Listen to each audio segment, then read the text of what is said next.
In this module, we are going to cover a special graphs called networks. In these diagraphs, we are going to distinguish two vertices as source vertex and sink vertex. The in degree of source vertex is 0 and the out degree of sink vertex is 0. And for each directed edge, we are going to assign an weight. This is called a capacity of that edge. Now we are going to define a mapping from edge set to a non-negative real numbers called flow of the network. Now a flow is said to be feasible flow if it satisfies some conditions called capacity constraints and conservative constraints. Our objective is to find out maximum feasible flow in this network. In chapter 7, the module 5, we are going to discuss maximum flow in a network. The objectives of this module are introduction to network flows, Ford-Fulkerson algorithm, applications of network flows. Definition of a network. A network denoted N is a diagram X together with a non-negative capacity function. This capacity function C is a mapping from edge set of X to non-negative real numbers. R plus union 0 means set of all positive integers and 0 is allowed. That means for each edge, directed edge, we are giving a weight. We are assigning some number called weight, that is called capacity of that edge. So for every directed edge, we have a capacity. Two distinguished vertices denoted S and T, which are commonly called source vertex and sink vertex respectively. The vertices of the network are also commonly called nodes. Flow of a network. A flow F assigns a value f of E to each edge, actually directed edge. That is, flow is a mapping from F from edge set of X to R plus union 0, that is non-negative real numbers.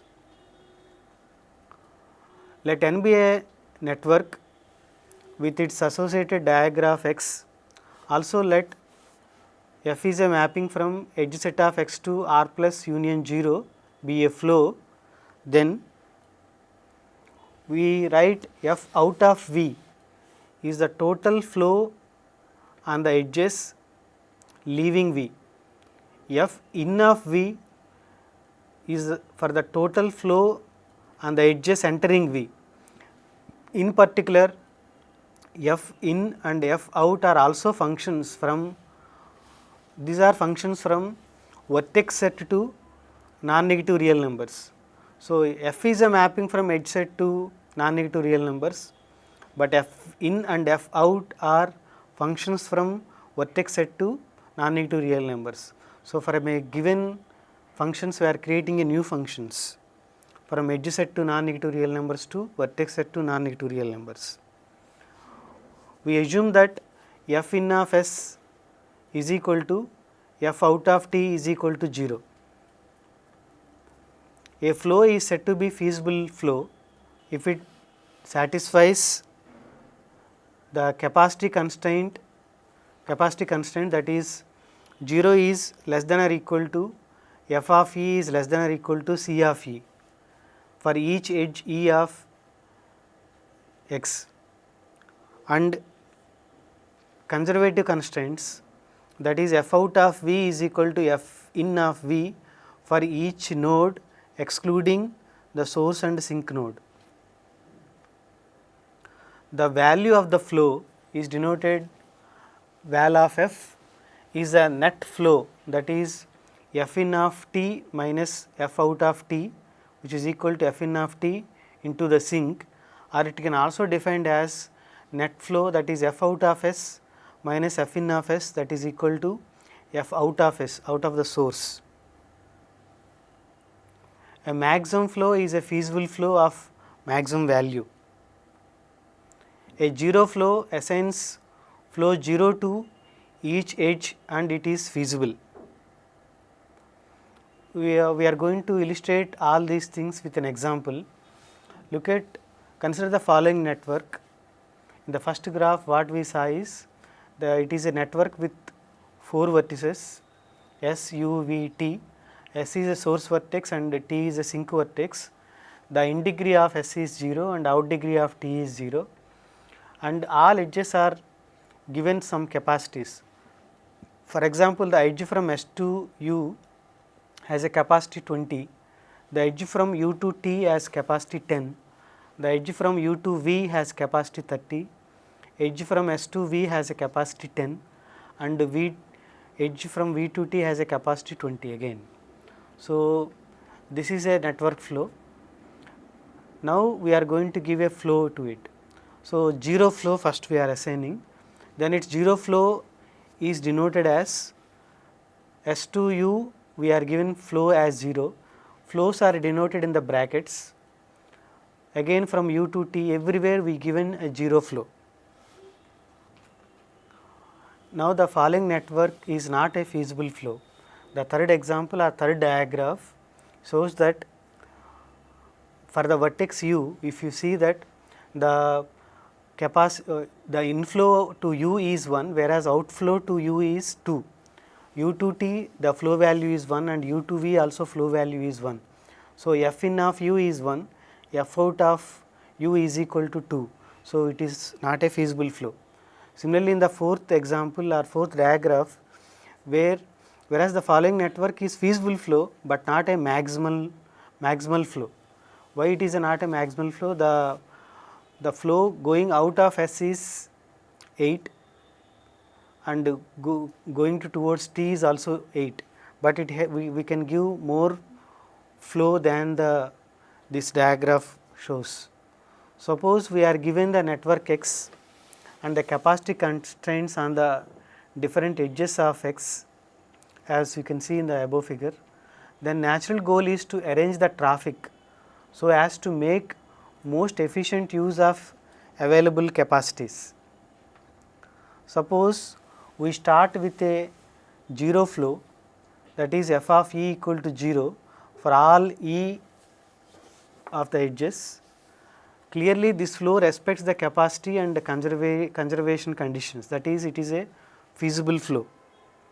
But note that we not achieved anything as we have not utilized the network at all.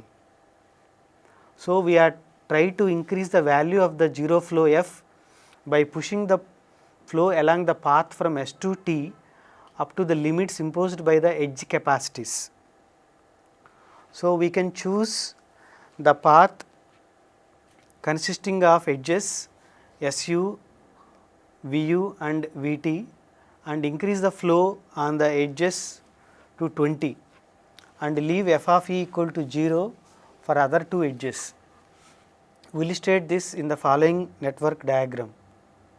So, if you look at this example, here the flow value from S to U is 20, the maximum capacity is also 20 and the inflow to U is 20, outflow to U is also 20, means 0 flow is going from U to T and 20 flow is going from U to V,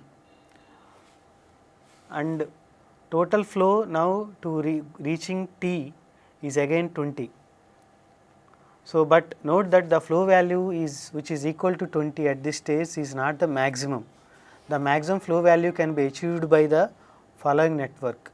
So, in this network we changed the flow value. So, we defined a new flow value, new function. So, if you look at from S to U the flow value is 20, from S to V is also flow value 20. So, now the flow value reaching to T, that is again 30. So, that is the maximum we can do for this network. So, that is this last flow is the not only feasible flow, it is a maximum feasible flow. Now, we are going to define an F augmenting path. When F is a feasible flow in a network N, an F augmenting path is a source to sink path P in the underlying graph X. Underlying graph X means in the network we have directions. if you remove the directions, then the graph is called underlying graph.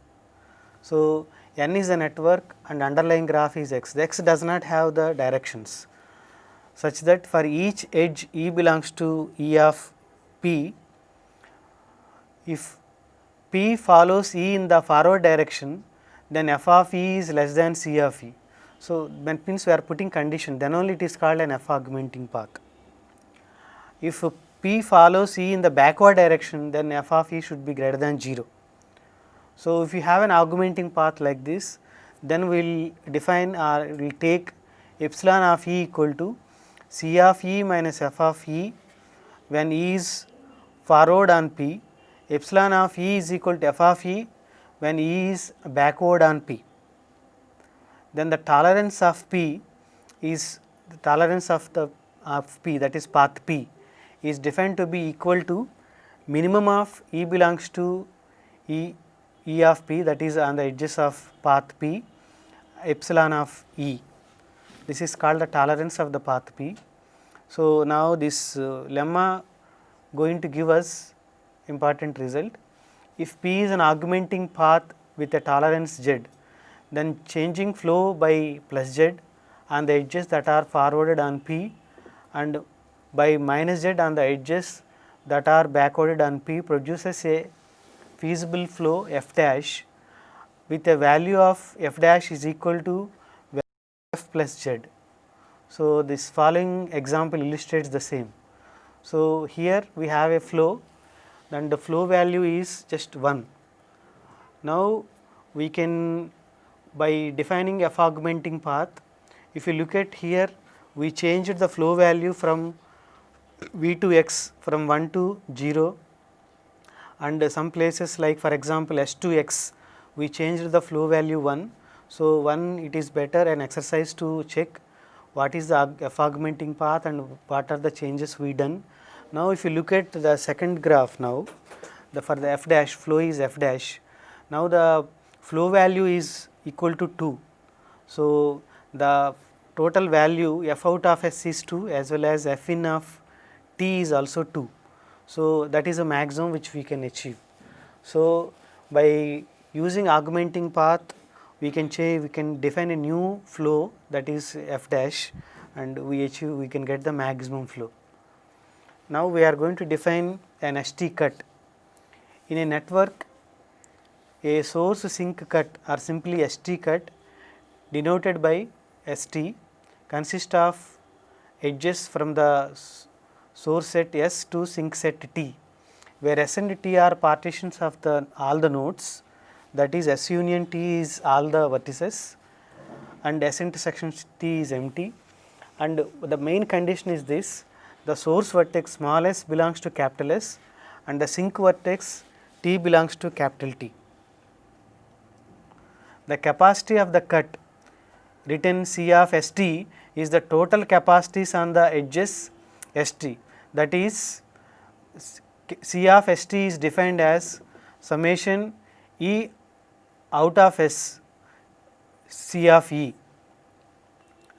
So, this lemma says that if F is any ST feasible flow and AB is any ST cut, then value of the flow F val of F is equal to F out of A minus F in of A, that is equal to F in of B minus F out of A out of B. So, by definition value of the flow is equal to F out of S, which is equal to F in of T. Just we are defining, just we wrote the definition for the value of the flow, and but we also know that F in of S equal to 0 and F out of T is also 0. Hence, F out of A minus F in of A is equal to all V belongs to A, F out of V minus F in of V, it is equal to F out of S. For other vertices, we know that because of the conservative condition, F out of V is equal to F in of V. So, only vertex which is going to left in A is the source vertex. So, that is also equal to value of the flow, which is equal to F in of T, which is equal to for all vertices V in B, f in of v minus f out of v. So, that is f in of b minus f out of b, thus we obtained the required result. From the above lemma, we note that value of the flow is equal to f out of a minus f in of a, which is less than or equal to f out of a, which is equal to E out of a, that means going the edge in the direction going from A to B. F of E is less than or equal to E out of a C of E, that is equal to capacity of total capacity from A to B, C of AB. Hence, the value of every flow is upper bounded by capacity of every cut. This is one of the important observation. So, in the network flows, if f is a feasible flow, then the value of every flow is upper bounded by capacity of every cut. Of course, here we are not mentioned, but flow means feasible flow. In other words, if you exhibit any ST cut in n that has same value, say C star, then we immediately know that there cannot be any ST flow in n of value greater than C star. Conversely, if you exhibit any ST flow in n that has the same value, say V star, then immediately we know that there cannot be any ST cut in n of value less than V star. If all the edges out of S could be completely saturated with a flow, then the value of the flow would be E out of S C of E. Similarly, all the edges to T completely saturated with a flow, then the value of the flow would be E to T C of E. Hence, any ST flow F, we can observe that E to T C of E is less than or equal to value of the flow is less than or equal to E out of S C of E, that is capacity of the edge E. Now, we are going to give an important theorem for this module or in general for network flows, the Ford-Farquharson algorithm. In every network, the maximum value of the feasible flow is equal to minimum capacity of a source or sink cut. So, we are giving an algorithm of this procedure. The Ford-Farquharson algorithm, the input is a feasible flow F in a network, output is an F augmenting path or a cut with a capacity value of F. The idea is like this: find the nodes reachable from S by paths with the positive tolerance. Reaching T completes an F augmenting path. During the search, S is set of nodes labeled reached and S is a subset of R labeled searched. So, initially we will do like this initialization: R is equal to the source vertex and S is an empty set, and iteration we will choose a vertex V in R minus S, that is which belongs to R but not in S. Then we will proceed like this: for each edge VW with a flow value f of VW is less than C of VW and W does not belongs to R, then we will add W to R. For each edge UV with flow value f of UV is greater than 0 and U does not belongs to R, then we will add U to R. Label each vertex added to R as reached and record V as a vertex reaching it. After exploring all edges at V, add V to S. If the sink T has been reached, put in R, then trace the path reaching to T and report it an F augmenting path and terminate. If R is equal to S in any process in the middle, if R is equal to S, then return the cut SS dash and terminate, otherwise iterate the process. We discussed the Ford-Farquharson algorithm, which produces a maximum feasible flow of a network. Now we are going to illustrate Ford-Farquharson algorithm with an example. If you look at this network, in this network the flow value is just 1, but there is a possibility that you can increase the flow value. So, it is not a maximum flow of the network. So, now we will apply Ford-Farquharson algorithm to find out an f augmenting path, and finally we will find the maximum flow. So, here, so first we initially will take R is equal to S and S is empty set. There is a excess capacity at U and X. Label them as reached and S is S as searched. That is, R is equal to now S U comma X and S is equal to only the source vertex S.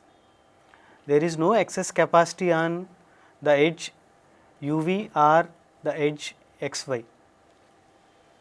It is because on the edge UV the capacity is 1, the flow value is also 1.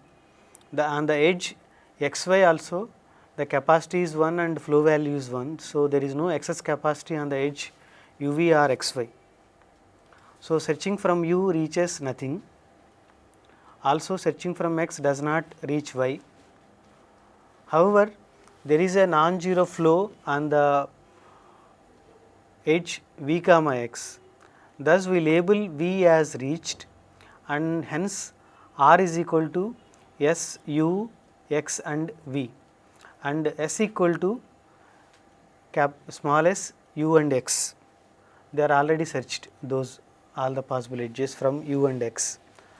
Only now V is in the R minus S and we search from V and reaches T. So, R is equal to S U X V T. So, we found an augmenting path S X V T. The tolerance of this path is 1. It is an exercise to check that the tolerance of this path is 1. Now, we turn labeling the algorithm again for the new flow F dash.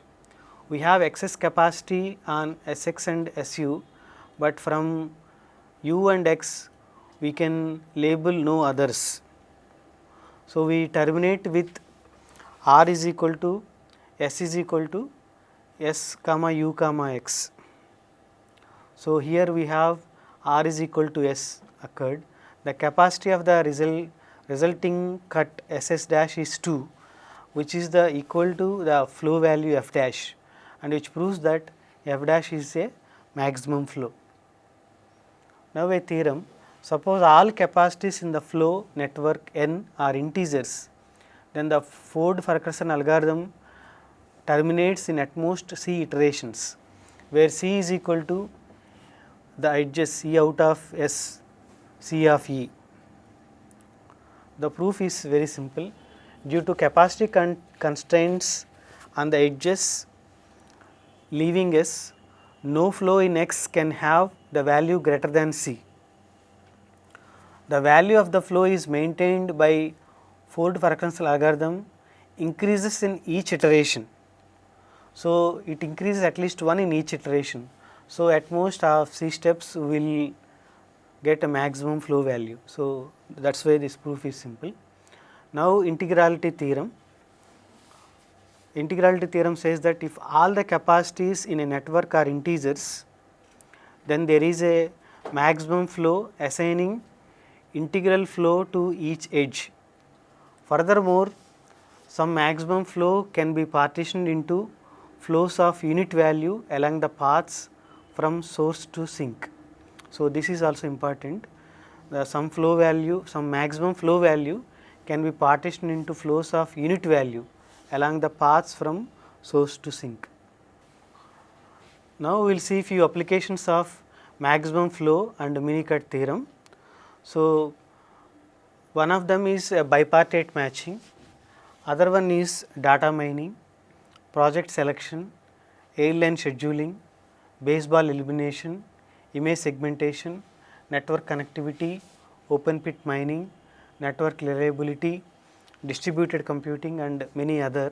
So, there are many applications for the network flows. So it is difficult to give all these applications. So we will give one or two applications. The first one is bipartite matching. So we will see that bipartite graph matching problem is defined like this. Instance is a bipartite graph X.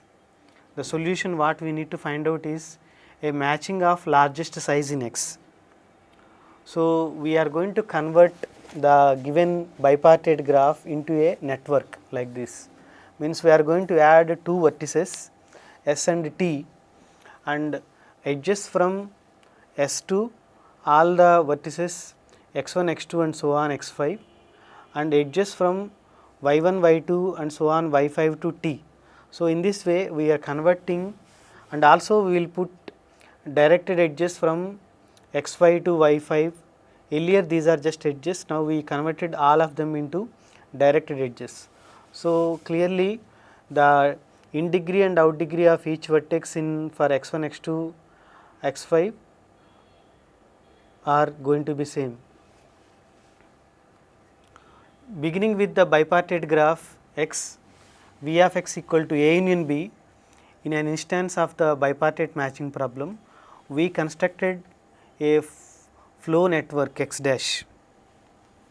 First we direct all edges in X from A to B, then we add a node S and a node T and edges Sx for all x belongs to A and Yt for all belongs to B.